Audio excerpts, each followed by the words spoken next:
అమెరికాను డీప్ ఫ్రీజ్లో పెట్టినట్లుంది పరిస్థితి. -40 డిగ్రీల్లో అమెరికా ప్రజలు అల్లాడిపోతున్నారు. మొత్తం 21 రాష్ట్రాల్లో మంచు తుఫాన్ అల్లకల్లోలం సృష్టిస్తోంది. నడి రోడ్డుపై 4 అడుగుల ఎత్తు మంచు పేరుకుపోయింది. 10 లక్షల కుటుంబాలకు పైగా కరెంటు కూడా లేక నానా ఇబ్బందులు పడుతున్నారు. హీటర్లు బంద్ అయిపోయాయి, సూపర్ మార్కెట్లు క్లోజ్ అయిపోయాయి, నిత్యావసర సరుకులు దొరక్క అవస్థలు పడుతున్నారు.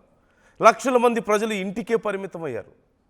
ఇంట్లో వాటర్ కూడా చలికి గడ్డ కట్టిపోతున్నట్లుగా తెలుస్తోంది. విద్యుత్ లేక సెల్ ఫోన్లు చాలామంది స్విచ్ ఆఫ్ చేసుకున్న పరిస్థితి. కరెంట్, వాటర్, ఇంటర్నెట్ కనీస సౌకర్యాలు కూడా లేక ఈ చలి నుంచి, ఈ మంచు తుఫాన్ నుంచి ఎలా తట్టుకోవాలో తెలియక ప్రజలు అవస్థలు పడుతున్నారు.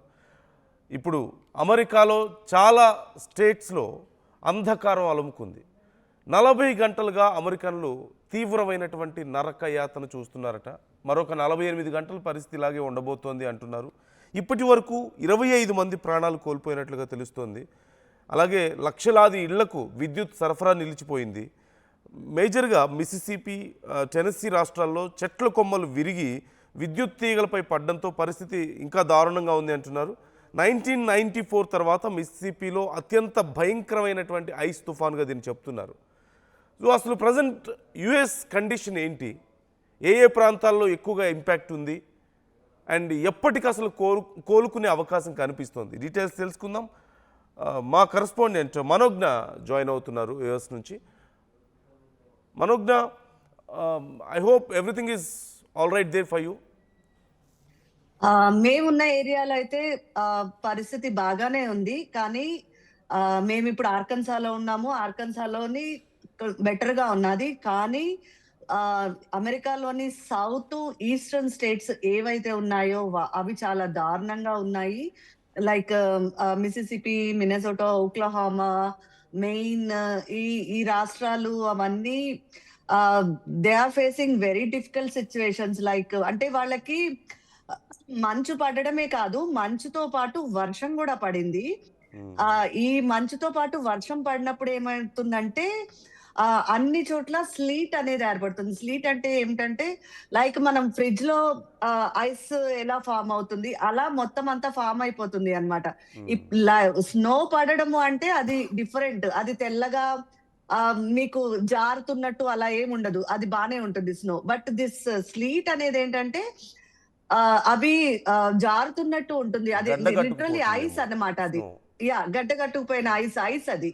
సో రోడ్ల మీద ఐస్ ఫామ్ అయితే నడవడం కూడా కష్టం. మీ వెహికల్స్ గురించి పక్కన పెట్టేసేయండి, వి కాంట్ వాక్ ఈవెన్. మనం అడిగేస్తే జారి పడిపోతాం, అలా ఉంటుంది.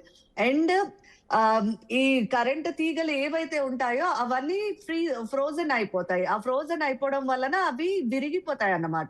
ఇప్పుడు ఏ వస్తువైనా ఫ్రోజన్ అయితే అవి విరిగిపోతుంది. అవి చెట్లైనా, కరెంట్ తీగలైనా, పెద్ద పెద్ద వాల్స్, స్తంభాలు ఏవైనా సరే విరిగిపోతాయి ఐస్ అయితే. సో ఇప్పుడు ఓక్లహోమా, మిసిసిపి, ఇంకా టెనెసీ ఇలాంటి రాష్ట్రాల్లోని ఈ కండిషన్స్ ఉన్నాయి. అక్కడ స్నోతో పాటు ఐస్ పడడం వల్ల స్లీట్ ఏర్పడి కరెంట్ వైర్లన్నీ తెగిపోతున్నాయి. దాని వలన పవర్ కట్ అక్కడ ఎక్కువ ఉంది, పవర్ అవుటేజ్ పోయింది. సో ఇప్పుడు అవన్నీ సెట్ చేయాలన్నా కూడా కొన్ని రోజులు టైం పడుతుంది. ఎందుకంటే ఈ స్లీట్ తగ్గితే గానీ ఎవరు వర్క్ చేయడానికి రాలేరు. సో వర్క్ చేయడానికి రావాలి అంటే ముందు ఆ మంచంతా కరగాలి. దానికి ఒక 2-3 రోజులైనా పడుతుంది. మోస్ట్లీ ఈ వీకెండ్ వరకు అక్కడ పరిస్థితులు ఇలా దారుణంగా ఉండొచ్చని తెలుస్తోంది. అంటే అసలు కామన్ పీపుల్ది పరిస్థితి ఏంటి? వాళ్ళ లైఫ్ ఇప్పుడు జనరల్గా రెగ్యులర్ లైఫ్ స్టైల్ ఇప్పుడు పూర్తిగా ఆగిపోయింది కదా, ఇళ్లలోనే కూర్చోవాల్సి వస్తుంది. సో ఎలాంటి స్ట్రగుల్ ఫేస్ చేస్తున్నారు అక్కడ? ఇక్కడ ఇప్పుడు అమెరికాలో ఎలా ఉంటుందంటే మనకి ఇండియాలోని కరెంట్ లేకపోయినా కూడా చాలా పనులు జరుగుతాయి. సో అమెరికాలోని మాక్సిమం 95% అన్ని కరెంటుతోనే జరుగుతాయి. ఇప్పుడు మనం ఇది సామాన్య పీపుల్ అయినా సరే, రిచ్ అయినా సరే, ఎవరైనా సరే కరెంట్ అనేది లేకపోతే అమెరికాలోని బతకడం కష్టం. స్టవ్ దగ్గర నుంచి ఇంట్లో హీటర్స్, వాట్ ఎవర్ మీరు ఏ పేరు చెప్పండి, అది ఓన్లీ కరెంటుతోనే పనిచేస్తుంది. సో ఇప్పుడు కరెంట్ లేకపోతే ఏమవుతుందంటే తిండి ఉండదు, నీళ్లు ఉండవు ప్రాపర్ గా, అండ్ కరెంట్ ఉండదు. కరెంట్ ఉండకపోతే మెయిన్ ఈవెన్ తిండి లేకపోయినా ఊరికే బ్రెడ్ ఏదో తినేయచ్చు. వాటర్ లేకపోతే బయట బోళ్ళ ఐసుది కాబట్టి దాన్ని కరిగించుకుని తాగొచ్చు, ఏదో ఒకటి అలాంటివి చేయొచ్చు. కానీ ఇంట్లో హీటర్ లేకపోతే మనమే ఫ్రీజ్ అయిపోయే కండిషన్స్ ఉంటాయి. ఇక్కడ మనం వేడిని ఓన్లీ హీటర్స్ మాత్రమే ఇవ్వగలం ఇంట్లో వేడిని. ఇప్పుడు అవి లేకపోతే బయట ఎలా ఉంటుందో ఇంటి లోపల కూడా పరిస్థితి అలాగే ఉంటుంది. లైక్ ఇప్పుడు బయట -17 ఉంటే ఇంట్లో కూడా మీరు -17 ఫీల్ అవుతారు హీటర్ లేకపోతే. సో హ్మ్. You will be freeze. ఇప్పుడు ఆ కండిషన్స్ అలా ఉంటాయి. మీరు ఎన్ని బ్లాంకెట్స్ కప్పుకోండి, ఆ ఫ్రీజ్ నుంచి బయటికి రావడం చాలా కష్టం అవుతుంది. సో ఇప్పుడు రైట్ నౌ ఇప్పుడు ఎక్కడైతే పవర్ ఔటేజ్ అయిందో ఆ రాష్ట్రాల్లో ఇదే పరిస్థితి. అక్కడ జనాలు ఫ్రీజింగ్ కండిషన్స్ లో ఉంటున్నారు. అందుకనే అక్కడ డెత్ టోల్ కూడా ఎక్కువున్నది. మీరిప్పుడు ఈ 25 మంది ఇప్పటి వరకు డెత్ టోల్ ఉన్నారని అనుకుంటున్నాం కదా! అదంతా ఈ సౌత్ స్టేట్స్ లోనే లైక్ మినసోటా, మిసిసిపి, టెన్నెసీ, ఓక్లహోమా ఇలాంటి రాష్ట్రాల్లోనే ఈ పరిస్థితి ఉంది. మిగతా చోట్ల ఇంత దారుణంగా లేదు. అంటే స్నో ఎక్కువ పడినా అక్కడికన్నా దారుణంగా అయితే లేదు. ఎందుకంటే పవర్ ఔటేజ్ అవ్వకపోవడం వల్ల. ఓకే.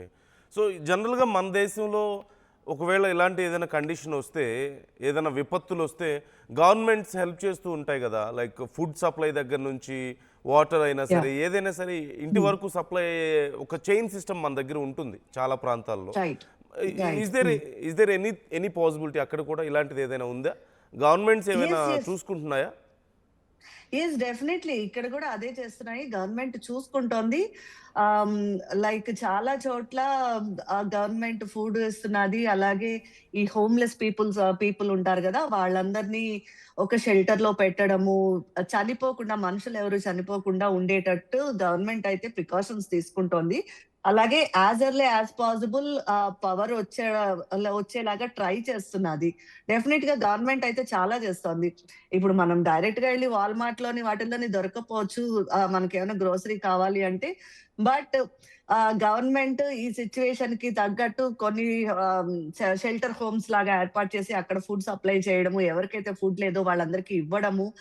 లైక్ బ్లాంకెట్స్ ఇవ్వడము, హీటింగ్ సంబంధించిన అవన్నీ చేయడము. ఇప్పుడు లైక్ కరెంట్ లేదు, హీటర్ లేదు. కానీ మనము ఇంట్లోని ఒక ఏమంటారు మంటలాగా పెట్టుకోనవచ్చు. ఫైర్ హౌసెస్ ఉంటాయి గదా! అలా పెట్టుకోవచ్చు. అలాంటి ఏర్పాట్లు చేయడము, అలాంటివన్నీ చేస్తోంది గవర్నమెంట్. డెఫినిట్‌గా గవర్నమెంట్ ప్రికాషన్స్ తీసుకుంటోంది. కానీ ఎంత తీసుకున్నా కూడా స్టిల్ ఇంకా డిఫికల్ట్ సిట్యుయేషన్స్ అయితే ఉన్నాయి.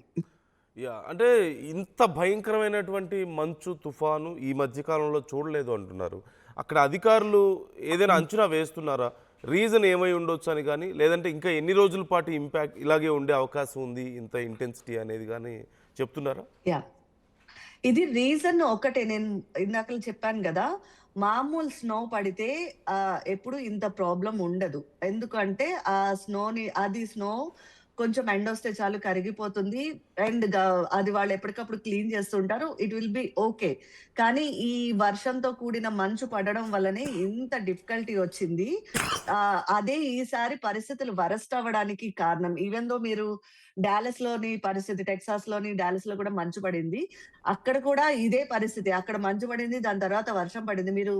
మీరు సోషల్ మీడియాలో చాలా వీడియోలొస్తున్నాయి. మీరు ఆ వీడియోలు అవును. గమనిస్తే గనక డాలస్‌లోని మంచు వీడియోలు ఎవరైతే పెడుతున్నారో మీరు వాళ్ళని గమనిస్తే గనక వాళ్ళ ఐస్ మీద వాళ్ళకి పడిన స్నో మీద వాళ్ళ కాళ్ళు ఫ్లాట్‌గా ఉంటున్నాయి. జనరల్‌గా ఐస్ మీద మీరు కాలు పెడితే లోపలికి దిగిపోవాలి. అది మామూలు స్నో అయితే. యాహ్! అలా కాకుండా వాళ్ళ కాళ్ళు దాని మీద ఊరికనే నడుస్తున్నారు అలాగా. బికాజ్ అది ఐస్ గడ్డగట్టుకుపోయింది అన్నమాట. సో, ఈ కండిషన్స్ వల్లనే ప్రాబ్లమ్ అవుతుంది. ఏదైతే ఆ స్లీట్ ఉన్నాదో దాని వల్లనే ఈసారి ప్రాబ్లమ్ అయింది. ఇది ఎప్పుడో 1999లోనో ఎప్పుడో వచ్చింది. మళ్ళీ ఇప్పుడే వచ్చింది. మిగతా స్నో పడడము, ఈ స్నో స్టార్మ్ ఎవ్రీ ఇయర్ ఉంటుంది. కానీ ఈ ఏమంటారు వర్షంతో కూడిన మంచు ఏదైతే ఉందో ఇది చాలా ఏళ్ల తర్వాత పడింది. అందుకే డిఫికల్ట్ సిట్యుయేషన్స్ ఫేస్ చేస్తున్నారు. ఇంకా ఎన్ని రోజుల పాటు ఇలా ఉండొచ్చు అంటున్నారు? ఎప్పటికి మళ్ళీ ఆహ్, రికవర్ అవుతుందా అమెరికా? ఇప్పుడు మేముంటున్న మిడిల్ స్టేట్స్‌లో అయితే ఇది స్నో పడడం ఆగిపోయింది. ఇవాళ ఎండ గూడా వచ్చింది.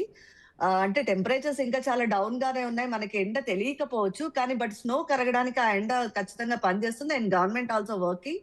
మేబీ ఇంకొక 2, 3 డేస్ తర్వాత ఈ కండిషన్స్ కొంచెం బాగవుతాయి. రైట్ నౌ ఇవాళ అయితే ఇంకా అలాగే ఉన్నది. రేపు కూడా పరిస్థితులు మేబీ అలాగే ఉండొచ్చు. రేపు కూడా ఇక్కడ స్కూల్స్ సెలవు ఇచ్చేసారు. బికాస్ ఆఫ్ రోడ్ కండిషన్స్ బాలేవు అని చెప్పి. చాలా రాష్ట్రాల్లో కూడా ఇదే పరిస్థితి. ఇంకో రేపు కాకుండా నాకు తెలిసి లక్షవారం, శుక్రవారానికి ఈ పరిస్థితులైతే సరిగ్గా అవుతాయి. ఇది నేను చెప్తున్నది మిడిల్ స్టేట్స్ అమెరికాలోని మిడిల్, సౌత్‌లోని వచ్చిన వాటిలకి. ఈస్ట్‌లో ఉన్న స్టేట్స్ ఏవైతే ఉన్నాయో లైక్ న్యూయార్క్, మిషిగన్, అమెరికా అంటే బోర్డర్‌లో ఉండే కెనడా గాని వీటన్నిటికి మాత్రం ఇంకా కొన్ని రోజులు ఇదే పరిస్థితి కొనసాగుతుంది. అయితే అక్కడ వర్షంతో కూడిన మంచు లేదు. మంచు మాత్రమే ఉన్నది. హెవీ మంచున్నది. అండ్ చాలా లో టెంపరేచర్స్ కూడా అక్కడే నమోదవుతున్నాయి. లైక్ -43, -38 టెంపరేచర్స్ అక్కడే నమోదవుతాయి. కాకపోతే అక్కడ ఈస్ట్ స్టేట్‌లో ఉన్న వాళ్ళందరికీ ఇది లైక్ శీతాకాలంలోని ఇది చాలా కామన్ గాబట్టి వాళ్ళందరూ ప్రిపేర్డ్ గానే ఉంటారు. అండ్ అక్కడ గవర్నమెంట్ ఇంకా ఎక్కువ ప్రికాషన్స్ ఉంటాయి. వాళ్ళు అక్కడ ఇంకా ఎక్కువ షెల్టర్స్ పెట్టడం, ఇంకా ఎక్కువ హెల్ప్ చేయడం లాంటివి చేస్తుంది. ఎందుకంటే ఇది వాళ్ళకి రెగ్యులర్ ఎవ్రీ ఇయర్ జరిగే థింగ్ కాబట్టి. అంటే మన ఇండియన్స్ పరిస్థితి ఏంటి? మన దగ్గర ఉన్నటువంటి టెంపరేచర్స్ చాలా నార్మల్‌గా ఉంటాయి అక్కడితో పోల్చుకుంటే. అంటే మనకి ఎక్స్‌ట్రీమ్ ఉండవు. చలైనా, యాహ్! వర్షమైనా సరే, ఎండైనా సరే కొంత మోడరేట్‌గా ఉంటాయి. బట్ అక్కడ హ్మ్. ఇంత మామూలుగానే చలికి తట్టుకోవడం కష్టం అక్కడ మన ఇండియన్స్. అలాంటిది డెఫినెట్‌లీ. ఇంత ఎక్స్‌ట్రీమ్ కండిషన్స్‌లో మరి ఎలా సర్వైవ్ అవ్వగలుగుతున్నారు? అంటే అక్కడున్న పీపుల్‌తో పోల్చుకుంటే మనకి ఇంకా ఎక్కువ డిఫికల్టీ ఉంటుంది కదా కామన్‌గా? డెఫినిట్‌గా ఉంటుంది. ఖచ్చితంగా మనము వాళ్ళకి చిన్నప్పటి నుంచి ఇక్కడే పుట్టి, ఇక్కడే పెరిగారు గాబట్టి మనకన్నా ఎక్కువ అలవాటుంటుంది. డెఫినిట్‌గా ఇండియన్స్ అందరూ చాలా సఫర్ అవుతున్నారనే చెప్పాలి. ముందే చెప్పినట్టు పవర్ ఉంటే పర్వాలేదు. పవర్ లేకపోతే మాత్రం ఇట్స్ వెరీ డిఫికల్ట్. అది మనము దాన్ని ఊహించడం కూడా కష్టము. అంత ఇది ఉంటుంది. ఆహ్, ఇది టెక్సాస్‌లోని 2001లోని ఈ పరిస్థితి ఏర్పడింది. 2001లోని అక్కడ ఆహ్, హ్యూస్టన్ మామూలుగా టెక్సాస్‌లో హ్యూస్టన్‌లోని ఎప్పుడు మంచు పడదు. కానీ అక్కడ 2021లోని ఇలాగే మంచు పడింది. 30 ఏళ్ల తర్వాత. అప్పుడు కూడా ఇలాగే పవర్ ఔటేజ్ అయ్యి చాలా ఇబ్బందులు పడ్డారు జనాలు. ఇప్పుడు కూడా అదే పరిస్థితి చాలా రాష్ట్రాల్లో కనిపిస్తోంది. యాహ్! డెఫినిట్‌గా ఇండియన్స్ చాలా కష్టపడుతున్నారు. అంటే ముందు నుంచి కొంత ప కొంచెం ప్రిపేర్డ్ గానే ఉన్నారు. But still they are facing difficulties. Main individual houses ఉన్నవాళ్ళు ఏంటంటే వాళ్ళు పెద్ద పెద్ద ఇళ్ళుంటాయి ఇక్కడ. వాళ్ళకి ఎంత లోపల హీటర్ పెట్టుకుంటున్నా అది వాళ్ళకి ఆ వేడి సరిపోవటం లేదు. మేము ఆహ్, చాలా కష్టంగా ఉన్నది. ఆ చలిని తట్టుకోవడము. వాళ్ళు ఒక్కొక్కళ్ళు 4 5 లేయర్‌లేసుకుంటున్నాము బట్టలు కూడాను. అండ్ ఎవ్రీ టైమ్ ఇంట్లోని ఆ ఫైర్ ఉండేటట్టు చూసుకుంటున్నాము అని చెప్తున్నారు. డెఫినైట్‌లీ ఇండియన్స్ ఎక్కువ స్ట్రగుల్ ఫేస్ చేస్తున్నారు. యాహ్! లాస్ట్‌గా మరొక చిన్న విషయం. హుహు. ఇప్పుడు అక్కడున్న వాళ్ళలో చాలామంది ప్రాపర్‌గా గ్రీన్ కార్డ్ ఉండి అక్కడ ఫెసిలిటీస్ ఉంటే ఓకే. బట్ హ్మ్. ఇతర దేశాల నుంచి లైక్ మన ఇండియా నుంచి వెళ్ళిన వాళ్ళు అయినా సరే చాలామంది అరకొర ఫెసిలిటీస్‌తో బతుకుతున్న వాళ్ళు కొంతమంది ఉంటారు. లైక్ పార్ట్ టైమ్ జాబ్స్ మీద డిపెండ్ అయిన వాళ్ళు ఉంటారు. సో, వాళ్ళ యెస్. అటు ఫినాన్షియల్‌గా వాళ్ళకి ఇన్‌కమ్ ఆగిపోతూ ఉంటుంది కదా! ఇప్పుడు ఏం వర్క్ చేయట్లేదు కాబట్టి అక్కడ. ఫినాన్షియల్‌గా హ్మ్. కష్టమవుతుంది. అట్ ద సేమ్ టైమ్ సర్వైవల్‌కి కూడా కష్టమవుతుంది. సో, అందరికీ అక్కడ గవర్నమెంట్ హెల్ప్ చేయగలుగుతుందా? లేదంటే ఇలాంటి విషయాల్లో కూడా స్పెసిఫిక్‌గా చూసుకుంటారా? లేదు. ఇలాంటి విషయాల్లో చూస్తున్నట్టు ఎక్కడ వార్తలైతే రావటం లేదు. డెఫినిట్‌గా ఈ టైంలో గవర్నమెంట్ అందరికీ హెల్ప్ చేస్తుంది. It's it's like after all humans right we are. Yeah! So, మనం అంటే ఈ టైంలోని ఆహ్, య ఐ నో ఇక్కడ ఇప్పుడు ప్రెజెంట్ అమెరికాలోని సిట్యుయేషన్స్ బాలేవు. ఇండియన్స్ డిఫికల్టీస్ ఫేస్ చేస్తున్నారు నార్మల్‌గా కూడా. ఎక్కడ పడితే అక్కడ పంపించేస్తున్నారు, పట్టుకుంటున్నారు. ఇవన్నీ ఉన్నాయి. కానీ నాట్ ఇన్ థిస్ సిట్యుయేషన్స్ డెఫినైట్‌లీ. ఇలాంటి సిట్యుయేషన్స్‌లోని ఖచ్చితంగా గవర్నమెంట్ అందరికీ హెల్ప్ చేస్తుంది.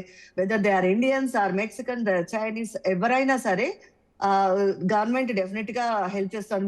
మీరు అక్కడ ఆ shelter homes or government organisations ఏవైతే ఉండి అక్కడ మాకిలా ప్రాబ్లమ్ ఉన్నది అని చెప్తే డెఫినిట్‌గా వాళ్ళు ముందుకొస్తున్నారు. అది ఎవరైనా సరే. Yeah! Right. Thank you Manogna. Thanks for the updates. మీరు కూడా కేర్‌ఫుల్‌గా ఉండండి. మీ ప్లేస్‌లో బాగానే ఉందన్నారు. But still be careful there. అసలైన తొలి వెలుగు. ఫాలో వాట్సాప్ @తొలి వెలుగు అఫీషియల్.